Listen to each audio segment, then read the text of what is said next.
নিরাপত্তা ঝুঁকি তো দেখতেছি না আমি। আজকের মিটিংয়ে মোটামুটি গতানুগতিক সিদ্ধান্তগুলোই হয়েছে।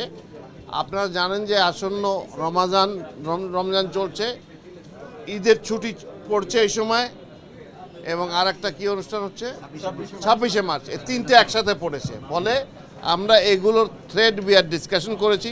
একই সাথে এর আগের মিটিংটাতে আমরা ফ্যাক্টরি যাতে এই ঈদ উপলক্ষে শ্রমিক অসন্তোষের সমস্যা থাকে সেগুলো মিনিমাইজ করার জন্য যা যা পদক্ষেপ নেওয়া দরকার সেগুলো সংশ্লিষ্ট সকলের সাথে আলাপ করা হয়েছে।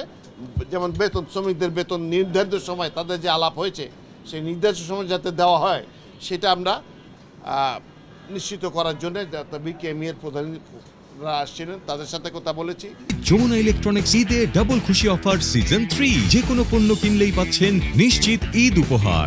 এছাড়া আরও বিভিন্ন, যেমন যে যাত্রীরা যাতায়াত করবে সেসব জায়গায় যাতে চাঁদাবাজি না হয়, কেউ চিন্তাই না হয় সেগুলোর ব্যবস্থার জন্যে। তারপর শপিং মলগুলোতে যেটা পুলিশ কমিশনার বলেছেন এর আগে সেগুলোর ব্যবস্থা করেছি। মোটামুটি এই তো। 26শে মার্চে কোনো থ্রেট আছে বলে এরকম কোনো আছে নাকি? নিরাপত্তা ঝুঁকি আছে? নিরাপত্তা ঝুঁকি আছে কিনা? নিরাপত্তা ঝুঁকি তো দেখতেছি না আমি। এবার কি 26শে মার্চে কুটকাজ হবে? মানে গতবার তো হয়নি 16 ডিসেম্বরে।